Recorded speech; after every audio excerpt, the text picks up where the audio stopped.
तो भाई मैंने इसलिए छोड़ दी थी, आपको बताऊं, ये तो हो गया ना क्लियर। मैं देखो, एक तो होता है प्यार, मोहब्बत, इश्क, और एक होती है सच्चा, तो उसे प्रेम कहते हैं।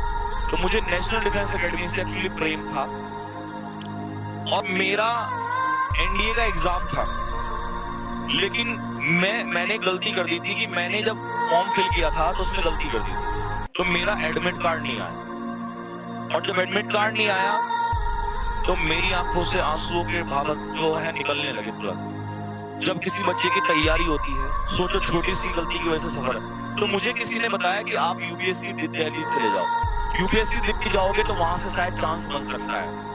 मैं दिल्ली गया, यूपीएससी गया, वहाँ कौन सुन रहा है, नहीं सुनते, हमें जनरली पता भी नहीं होता। मैं बहुत छोटा सा था, हिमांशु से थोड़ा सा बड़ा था, तो मेरा भी शरीर ऐसे ही था उस समय, छोटा सा था, हाइट छोटी थी सब कुछ। तो बस, लेकिन मेरे मामा जी मेरे साथ थे, सबसे बड़े मामा जी मेरे साथ थे। तो मम्मी ने उन्हीं को भेजा कि साथ में जाओ, क्योंकि मेरे जो मामा जी हैं वो अलीगढ़ से, अलीगढ़ के पास में, बताऊंगा अभी, ये मत सोचना सर सारी बता दो। तो वहां गया, वहां जाके सब उन्होंने मना कर दिया कि बेटा कुछ नहीं हो सकता। तो मैं बैठ के रोने लगा ऐसे ही। मामा जी ने बहुत समझाया, हालांकि मेरे मामा जी पढ़े लिखे नहीं है बहुत ज्यादा, उन्होंने बहुत कुछ नहीं पढ़ा, लेकिन दर्द वो भी जानते थे। ना पढ़ा लिखा हो या ना अनपढ़ हो, दर्द हर बच्चे का, हर माँ बाप बड़े जो है वो जानते हैं। तो उन्होंने कहा कि बेटा एक बात सुन ले, ऐसे रोके तो कुछ होगा नहीं, अगर तू ऐसे रोएगा तो तेरे अंदर तो बहुत जुनून सुना है हमने, ठीक है, और तू ऐसे रोएगा तो फिर कैसे चलेगा। तो मैं कुछ जवाब नहीं दे पा रहा था। अब मैं रेलवे स्टेशन पे, मुझे याद है उस समय में मैं बैठा हुआ था, मामा जी बराबर में बैठे हुए थे। तो हालांकि जब मैंने कसम खाई है तो मैं सारे ही खोल देता हूँ, तो सच्चाई है। तो मामा जी स्मोकिंग करते थे उस समय, तो उन्होंने, अब उनके परेशान हो गए मुझे रोते हुए देख के। अब जो स्मोकिंग वाले होते हैं, टेंशन हो या कुछ होता है, ये स्मोकिंग करना शुरू कर देते हैं। तो उन्होंने सिगरेट निकाला और स्टार्ट कर दिया। अब मैं बैठा हुआ, मैं बड़ा परेशान होता, मैं एक तो मैं टेंशन में, ऊपर से तुमने ये चला दिया यहाँ पे फील्ड में। तो मैं ऐसे गुस्से में आ गया और मैंने मामा जी को थोड़ा सा उसमें बोल दिया कि क्या तुम ये क्या कर रहे हो, ये और। तो अब वो तो बहुत समझदार इंसान कभी रिएक्शन नहीं करता। उन्होंने कहा बच्चे तो अभी गुस्से में है, ध्यान से सोच, धीरे मन से, ऐसे तो कोई भी डिसीजन ले लेगा जिंदगी में सब गलत हो जाएगा। तो मुझे हालांकि रियलाइज हुआ गलती तो मेरी थी और मेरी वजह से रिजेक्ट हुआ था। तो ऐसे गधे आप भी होते हो कई बार, और मैं भी था ऐसा। तो जिंदगी की सच्चाई अगर सुनोगे तो मेरे जैसा आदमी सब कुछ बता डालेगा, नहीं तो बोलने और भौंकने वाले तो हजार हैं इस दुनिया में कि ये वो, लेकिन सच्चाइयां यही होती हैं, इंसान से ऐसी चीजें गलती होती है। तो भाई मेरा जो था एडमिट कार्ड वो रिजेक्ट हो गया। अब घर से फोन आया, मम्मी को पता चला और फैमिली को पता चला, तो सबने गालियां, मतलब तू ऑफिसर बनेगा, ये होगा वो होगा। उससे तो फॉर्म तक ढंग से नहीं फिल होता, जिसको एनडीए का ढंग से फॉर्म फिल नहीं हुआ वो कैसे पेपर निकालेगा, वो कैसे ऑफिसर बनेगा। तो मैं और परेशान हो गया। लेकिन माता जी ने एक बात बोली कि तू एक काम कर, जाके जो दूसरा तेरा एडमिट कार्ड है वो मैंने तेरे बैग में डाल दिया था, और तू जाके दूसरा पेपर दे ले, क्योंकि उसी दिन उसी समय एक तरफ एनडीए का पेपर चल रहा था, उसी समय मर्चेंट नेवी का पेपर चल रहा। तो माता जी ने कहा जल्दी सा, और तेरा वहीं पर है और तू पेपर दे ले। अब मैं वहां से मैंने सोचा कि दूं या ना दूं। तो मेरे को ये बात समझ में आ रही थी कि मेरी तैयारी थी अच्छी, मुझे पता था मर्चेंट नेवी का पेपर देना जाएगा तो निकाल देगा, और पेपर निकाल देगा तो उसका एडमिट कार्ड घर पे आएगा, घर पे आएगा तो घर वाले मेरे को वो भेज देंगे जबरदस्ती, और मेरे को जाना नहीं। तो मैंने ट्रिक लगाई कि पेपर नहीं दूंगा, क्योंकि उस उम्र में ही जॉब की जरूरत नहीं थी, सपने पा लिए थे, सपने। जॉब और सपनों में, ड्रीम में बहुत फर्क होता है। तो मैंने सोचा नहीं दूंगा, लेकिन माता जी ने बोला तुझे कसम है मेरी, जाके देना पड़ेगा, बस ये तो ऐसा जाल है जो अब गिर गया तो बस इसके ऊपर तो फिर कुछ भी कर दे इंसान। तो फिर मैं गया, इमोशनल ब्लैक, फिर मैं गया वहां पे, मैंने पेपर दिया। मैंने देखा पेपर में यार ये क्या, मतलब यू वॉन्ट टू बिलीव, उस 12th क्लास में वहां पेपर इंग्लिश में आया, ये वो, मैं फटाफट मैंने करके 5-10 मिनट में जो भी था मैंने वो फटाफट से उसको करके रख दिया, क्योंकि एनडीए की तैयारी बहुत अच्छी थी। अब मैं देख रहा हूँ अपने आसपास बच्चे लगे हुए हैं, क्या पागलों की तरह तुम लगे हो, लेकिन मैंने पेपर रखे, मैं फिर भी रो रहा, मेरे आंखों में आंसू। और मेरी क्लास में इंस्ट्रक्टर थी मेरी एक मैम, उन्होंने बोला बेटे क्या हुआ, पेपर खराब हो गया था? मैंने कहा जी पेपर खराब नहीं, पेपर तो हो गया। तो बेटा रो क्यों रहा है? अरे मैं क्या दर्द मैम कुछ और है, तुम्हें क्या बताऊं तुम्हें सारी बात। अब वो बड़ी इंटरेस्टेड हो गई जानने में कि बच्चे का पेपर, उन्होंने चेक किया इंग्लिश वगैरह कुछ क्वेश्चन, वो भी स्कूल की मैम ही थी वहाँ पे, उन्होंने देखा पेपर तो सही है। बोला बेटा फिर भी क्यों रो रहा है, आज पहली बार ऐसा लड़का देख रही हूँ जो पेपर अच्छा हो गया तो फिर भी रो रहा है। तो मैंने कहा मैम अब क्या बताऊं आपको कि मैं ऐसे ऐसे एनडीए की तैयारी करता हूँ, मेरा सपना है ड्रीम नेशनल डिफेंस सेक्रेटरी जाना, मेरे साथ ये हो गया। तो वो भी परेशान होगी, बोले बच्चे कोई बात नहीं इसे ज्वाइन कर लेना। मैं कहा जी नहीं इसको कहाँ ज्वाइन करना, मैं कहा सपना तो कुछ और। तो मैंने वो पेपर दे दिया और फाइनली मेरा उसमें कुछ ही दिनों बाद उसका तुरंत रिजल्ट आ गया और मेरा उसमें हो गया। और जो मेरा कार्ड लेटर है वो घर पहुंच गया कि भाई आपको कुछ समथिंग इतने पैसे देने हैं और आपके लड़के को जो है मर्चेंट नेवी में कॉल आ रहा है और उसको हम ये कराएंगे वो कराएंगे और ऐसा वैसा हो जाए। और घर में इतनी खुशियां, घर में इतने खुश सब लोग, लेकिन दुखी थे तो सिर्फ 2 लोग, जिसमें कि सबसे पहले मैं और मेरे पीछे मेरी माता जी। मैं तो इसलिए दुखी कि मेरा, क्योंकि घर वाले तो एक तरीके से सब मान लो कि चलेगा नहीं तो पीट देंगे, ठोक देंगे, ये कर देंगे। और मैं ये सोच रहा हूँ कि भगवान मुझे यहाँ से बचा ले किसी तरीके से, काश ये लेटर ना, क्योंकि मुझे जाना पड़ता मजबूरी में। लेकिन माता जी इसलिए परेशान थी क्योंकि मैं परेशान था।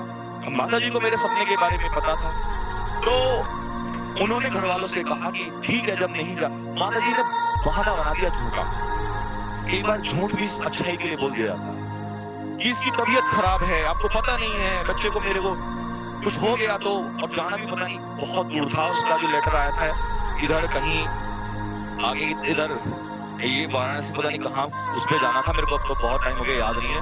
तो उन्होंने बोला कि ये इसकी तबीयत खराब हो जाएगी, ये हो जाएगा, वो हो जाएगा, ये सारी चीजें हो जाएंगी, तुम मेरे बच्चे को मारोगे, ये करोगे, वो तो सारा ब्लेम जो है। और मैंने भी बहाना कर दिया, मैंने कहा मेरे को तबीयत खराब हो रही है, ये वो सो नहीं माना। अब क्या करूं, बचने का कुछ तो भैया सपना है। इसके लिए एनडीए पता है जॉब नहीं होती, NDA is not a job. इसके लिए जिया जाता है, सोया जाता है, इसके लिए रोया जाता है, सब कुछ पागलपन होता है। तो मैंने सारा ब्लेम अपना छोड़ के सारा मम्मी पे डलवा दिया। लो भाई अब फैमिली में 2 पार्ट्स हो चुके थे, एक तरफ मेरी मदर और एक तरफ सारी फैमिली। और सबने बोला कि अगर जिंदगी में ये बर्बाद हुआ ना, तबाह हुआ, कुछ भी हुआ तो इसकी जिम्मेदार आप। लेकिन माँ तो माँ की, उन्होंने सारा का सारा ब्लेम ले लिया। बोला हाँ जो होगा देखा जाएगा, कुछ नहीं, खेती कर लेगा, मजदूरी कर लेगा, जो भी है ये कर लेगा। तो जान बची वहां से, लेकिन माहौल बहुत बुरा बिगड़ चुका था। और वहां से फिर हम अपने रास्ते पे निकल गए। हमारा अगला अटेम्प्ट आया और जो मेरा अटेम्प्ट खराब हुआ था वो ये था सेकंड वाला, अगस्त वाला, ये खराब हुआ था। तो मेरा अगला अटेम्प्ट आया अप्रैल वाला, और अप्रैल वाला अटेम्प्ट मेरे को याद है, वहां से मैंने एग्जाम निकाला, क्योंकि मेरा सबसे पहला तो खराब हो गया था। अप्रैल वाला जो अटेम्प्ट है फिर मैंने वहां से एग्जाम निकालने स्टार्ट किए। एग्जाम निकलते थे, लोग खुश होते थे, एसएसबी जाता था, बाहर आता था, लोगों की गालियां मिलना शुरू। फिर एग्जाम निकला, फिर लोगों की वाहवाही, फिर एसएसबी से कभी स्क्रीन आउट तो कभी कॉन्फ्रेंस आउट, फिर लोगों की गालियां। तो जिंदगी में उथल पुथल मची हुई थी, समझ नहीं आ रहा था, लेकिन जंग जारी थी। और जब लास्ट चांस हुआ तो उसमें रिटर्न तो मेरा ऐसा हो चुका था कि मैं पढ़ता भी नहीं था। फिर एक बार ढंग से पढ़ाई, फिर तो मेरी प्रैक्टिस इतनी हो गई थी, मैं मैथ्स में भी फटाफट, मेरे को आज भी याद है मेरे फर्स्ट अटेम्प्ट में मैंने 28-30 क्वेश्चन मैथ्स के किए थे, लेकिन लास्ट वाले मेरे 90 समथिंग मैथ्स में सही थे। और आप बोलोगे सर इतने अच्छे थे तो आपने सीजीएल का मैथ्स क्यों नहीं निकाला? फिर उसके कारण बहुत है, जिंदगी में संघर्ष बहुत है, कठिनाइयां बहुत थी, ठीक है। क्योंकि सीपीओ निकाला, लेकिन वो भी इंग्लिश के बेस पे ज्यादातर निकाला। सीजीएल में फिर उस समय मन नहीं रहा, मन वही था बस, वो किया उसके बाद। फिर तो सीपीओ निकाला, ये निकाला, सब इंस्पेक्टर, ये, फिर छोड़ो यार सब कुछ, क्योंकि कहते ना प्रेम तो वहां था, अब बस तो वही चीज थी, इस वजह से वो छोड़ा गया था। और ये एसआई वगैरह ये सब छोड़ने का कारण फिर अलग अलग समय पे अलग अलग कारण बढ़ते चले गए। तो मेरा आपको बताने का सिर्फ इतना सा मतलब है कि जिंदगी में कोई कागज, कोई कॉपी, कोई मार्कशीट आपका करियर नहीं लिख सकती।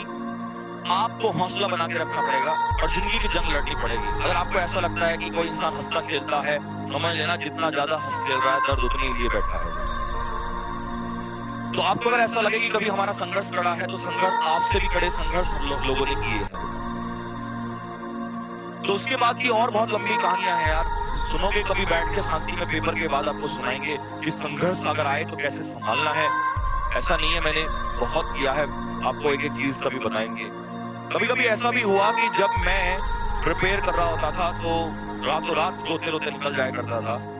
इवन जब बीपी लो हो जाया करता था तो उसकी गोलियां भी खानी पड़ जाया करती थी, लेकिन फिर उसको संभाला जाता था, क्योंकि सबसे बड़ी चीज है कि तुम्हारी फैमिली अगर सपोर्ट कर रही हो तो कोई दिक्कत नहीं है। जब फैमिली हाथ छोड़ दे तो फिर इंसान को लगता है कुछ नहीं, और छोटी सी उम्र में। तो मेरे साथ कहीं ना कहीं वैसा ही हो रहा था कि फैमिली हाथ छोड़ता जा रही थी, लेकिन खड़ा था तो एक इंसान खड़ा था, और वो थी मेरी माँ। मैं इस बात में सच्चाई कहूंगा, भले ही वो इस समय मुझे देख रही होंगी स्क्रीन पर और पिताजी देख रहे होंगे, अच्छा नालायक, लेकिन क्षमा चाहूंगा, रेस्पेक्ट सम्मान सबका बराबर है।